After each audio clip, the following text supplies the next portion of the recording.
সাবমিন শাকামিম। Ifad premium drinking water, শুরু হোক বিশুদ্ধতায়। Kamalapur rail স্টেশনে পদে পদে অনিয়ম আর কালোবাজারি দৌড়াতে যাত্রী হয়রানি চরম পর্যায়ে। কাউন্টারে বাড়তি টাকা আদায় আর টিকিট চেকাররা টাকা হাতিয়ে নেয় দুর্ভোগ আরও বাড়ছে। অন্যদিকে ট্রেনগুলোতে যাত্রীদের জিম্মি করে টাকা আদায়ের মাধ্যমে অনিয়মে জড়িয়ে পড়ছেন রেলওয়ে পুলিশ ও আনসাররা। রেলের অনিয়ম ও ভোগান্তি নিয়ে ধারাবাহিক রিপোর্টের তৃতীয় পর্ব নিহার নন্দী ও রুহুল আমিনের ক্যামেরায় জানাচ্ছেন ফখরুল ইসলাম।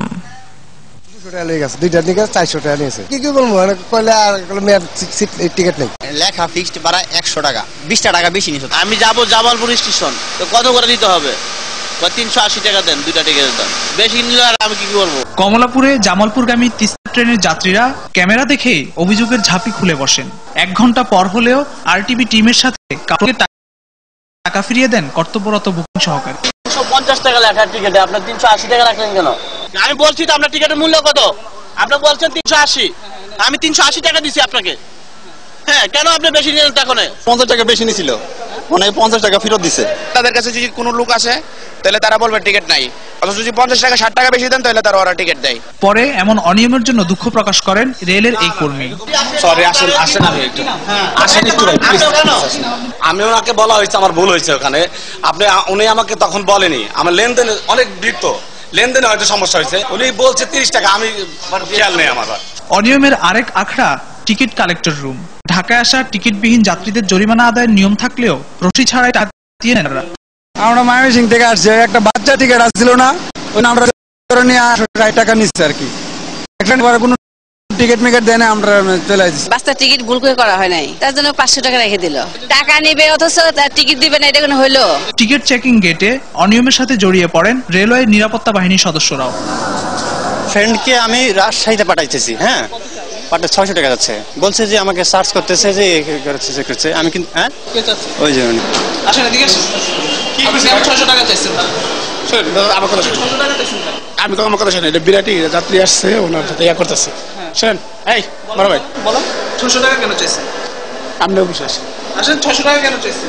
অন্যদিকে রাতে কাউন্টারের সামনে দাঁড়িয়ে জামালপুরগামী ট্রেনের যাত্রী সংগ্রহ করছেন এই আনসার সদস্য। এখানে কাউন্টারে কইছে সিট নাই, কইছে 170 টাকা করে কইছে টিকিট। আপনি কেন কথা বললেন কাউন্টারে সিট নেই?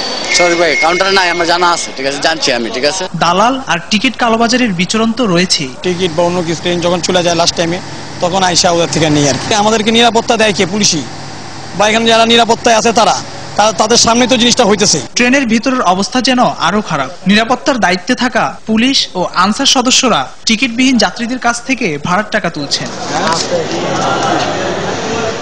এদিকে অনিয়মের আরেক উদাহরণ চট্টগ্রামগামী মেইল ট্রেন। পেছনের 3টি বগির দখলই যেন পুলিশ ও আনসার সদস্যদের। টিকিট কিংবা টিকিট ছাড়া যারা এসব বগিতে উঠতে চান প্রত্যেককেই দিতে হয় 100 থেকে 250 টাকা পর্যন্ত। ট্রেনটিতে প্রতিদিনই যাত্রীদের জিম্মি করে এমন ঘটনা ঘটে। ক্যামেরার সামনে দীর্ঘদিনের ক্ষোভ জানলেন যাত্রীরা। আমি বলছি আমি টিকিট কাটছি, টিকিটের কোনো মূল্য নেই, টাকা দিতে হবে। তোমাদের সিট দিয়ে দেবো, 50 টাকা দিয়ে দেন। যখন গাড়িটা ঢুকে গেট লক আপ করে 20 টাকা 50 টাকা 100 টাকা নিচে দেয় না, উঠতে দেয় না। আমি ভয়ে বলিনি যে আসলে ওনারা যে টাকা নেয়, ওনা আমাকে উঠতে দিবে না, কারণ বগি এটা আমাদের নিজস্ব। 2টা কম্পার্টমেন্ট প্রত্যেক এভরিডে এই কাজগুলো করে। তবে থেকে টাকা নেওয়ার কথা অস্বীকার করলেন আইন শৃঙ্খলার দায়িত্বে থাকা সদস্যরা। না, আমি তো কারো কাছে টাকা চাইনি, রেকর্ড আমরা করলে তারপরে। ট্রেনে এমন অনিয়মে প্রতিনিয়তই হয়রানির শিকার হচ্ছেন যাত্রীরা। অন্যদিকে টিকিট ছাড়া পরিবহনে রাজস্ব হারাচ্ছে দেশের বড় এই পরিবহন মাধ্যম বাংলাদেশ রেলওয়ে। রেলের অসৎ কর্মকর্তা কর্মচারীর অনিয়ম ও দুর্নীতির কারণে বাংলাদেশ রেল দিনে দিনে দেউলিয়া হয়ে পড়ছে। রেলকে দেউলিয়াতের দিকে ঠেলে দিয়ে আঙ্গুল ফুলে কলাগাছ বনে যাচ্ছেন এক শ্রেণীর মানুষ। গুটিকয়েক কর্মকর্তা কর্মচারীর নানা কূট কৌশলের কারণে বছরের পর বছর ধরে জিম্মি হয়ে আছে Bangladesh railway. Fakhrul Islam, RTV, Dhaka. Rail নিরাপত্তা বাহিনী এবং রেল কর্মচারীদের নানা অনিয়মের মধ্য দিয়ে চলছে রেলের আগাম টিকিট বিক্রির তৃতীয় দিন। এদিকে টিকিট কালোবাজারির অভিযোগে 5 জনকে গ্রেফতার করেছে র্যাব। আরাফাতুর রহমানের রিপোর্ট। রেলে ঈদের অগ্রিম টিকিট বিক্রির তৃতীয় দিনে কিছুটা ঢেলে ঢালা ছিল নিরাপত্তা ব্যবস্থা। যাত্রীদের অভিযোগ, নিরাপত্তা বাহিনীর সদস্যরাই বিশৃঙ্খলায় জড়িয়ে পড়েছেন। সরকারি লোক, তারা দেখছি যে অনেকে হয়তো পার্সোনাল টিকিট কাটার জন্য কাউকে পিছন থেকে নিয়ে আসতেছে, 2টা 3টা টিকিট কেটে দেন। একদম পিছনের মহিলা হয়তো আগে টিকিট কেটে নিয়ে চলে যাচ্ছে। এটা তো অনিয়ম। উনি তো দায়িত্বেই আছেন এটা ঠিক করার জন্য। উনি যদি নিজেই এটা করে তাহলে তো ঠিক। রেলের কর্মচারীরাও যোগ দিয়েছেন এমন অনিয়মে। অনিয়মের কারণে লাইনে দাঁড়ানো যাত্রীদের দুর্ভোগ বেড়েছে। সিরিয়াল অনেক বেশি, মহিলাদের জন্য মাত্র একটা কাউন্টার।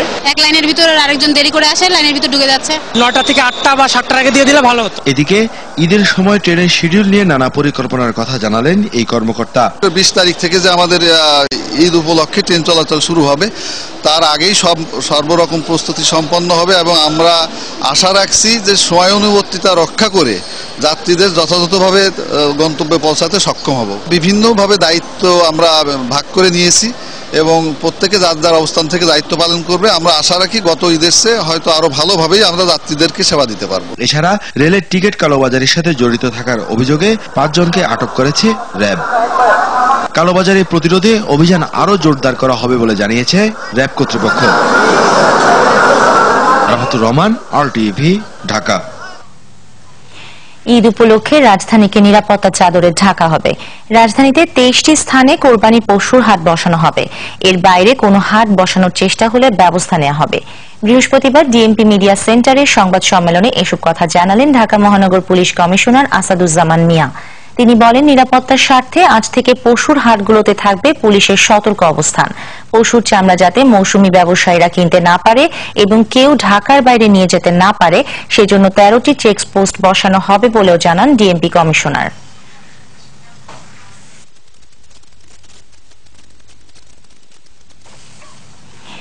প্রতিবন্ধীদের প্রতি আরো সহনশীল ও সহযোগিতার হাত বাড়িয়ে দিতে সমাজের সবার প্রতি আহ্বান জানালেন প্রধানমন্ত্রী শেখ হাসিনা।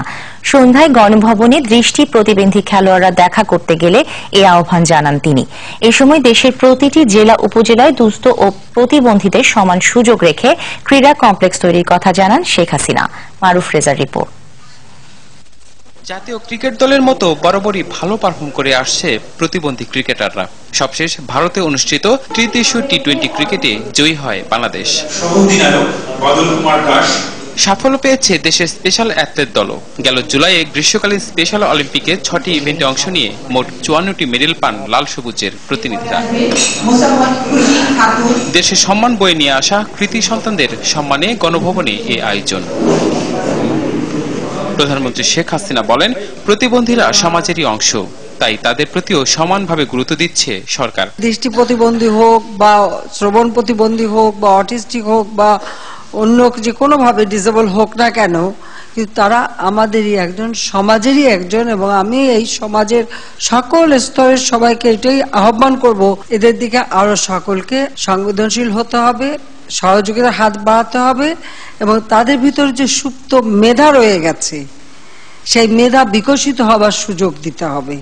এটাই হচ্ছে আমার কথা এবং আমরা কিন্তু সেভাবে চেষ্টা করে যাচ্ছি। খেলাধুলার জন্য প্রতিবন্ধীদের সব ধরনের সুযোগ সুবিধা নিশ্চিতেরও কথা জানান প্রধানমন্ত্রী। কে প্রতিবন্ধী না বা কে সুস্থ কে খাপ সেটা বিবেচ্য বিষয় না। স্পোর্টসে যারাই ভালো করবে তারাই আমাদের সহযোগিতা পাবে। আর তাছাড়া খেলাধুলাটাকে আরো বেশি সার্বজনীন করা, এটা আমাদের সরকার একটা নীতিমালা। প্রতিবন্ধীদের কল্যাণে সবার সহযোগিতা চান প্রধানমন্ত্রী শেখ হাসিনা। প্রত্যেকটা টিম যাতে ভালোভাবে চলতে পারে তার ব্যবস্থা এবং যাতে একটা স্থায়ী ব্যবস্থা হয় সেটা আমরা করব। RTV, ঢাকা। বড়পুকুরিয়া কয়লা খনি দুর্নীতি মামলার বৈধতা চ্যালেঞ্জে বিএনপি চেয়ারপারসন খালেদা জিয়ার করা রিট আবেদন খারিজ করে দিয়েছেন হাইকোর্ট। ফলে এই মামলা বিচারিক আদালতে চলতে আর কোনো বাধা থাকল না। বিচারপতি মোহাম্মদ নুরুজ্জামান ও বিচারপতি আব্দুর রবকে নিয়ে গড়া হাইকোর্ট বেঞ্চ এই রায় দেন। এছাড়া ঋণ খেলাপির অভিযোগে জাতীয় সংসদের চিফ হুইপ আসম ফিরোজের সংসদ সদস্য পদে থাকার বৈধতা নিয়ে করা রিট আবেদন খারিজ করে দিয়েছেন হাইকোর্ট। ইংরেজি মাধ্যমের স্কুলের উপর আরোপিত 7.5% ভ্যাট 6 মাসের জন্য স্থগিত করেছেন হাইকোর্ট। অভিভাবকদের করা রিট আবেদনের প্রাথমিক শুনানি নিয়ে বিচারপতি শামীম হাসনাইন ও বিচারপতি মোহাম্মদুল্লাহর হাইকোর্ট বেঞ্চ রুল সহ এই আদেশ দেন। এছাড়া আজিমপুরের স্যার সলিমুল্লাহ এতিমখানার জমিতে তৈরি স্থাপনা সহ সম্পত্তি 30 দিনের মধ্যে ফেরতের নির্দেশ দিয়েছেন হাইকোর্টের অপর এক বেঞ্চ।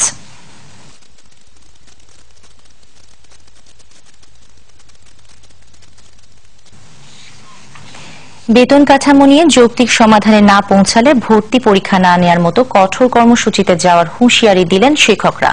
বৃহস্পতিবার ঢাকা বিশ্ববিদ্যালয়ের অপরাজেয় বাংলার পাশে অবস্থান কর্মসূচি থেকে এই হুঁশিয়ারি দেয় বাংলাদেশ বিশ্ববিদ্যালয় শিক্ষক সমিতি ফেডারেশন। অর্থমন্ত্রীর নেতৃত্বে বেতন বৈষম্য নিরসন কমিটির কাছে ন্যায় বিচার না পাওয়ার আশঙ্কাও প্রকাশ করেছেন তারা। খান আলামিনের রিপোর্ট।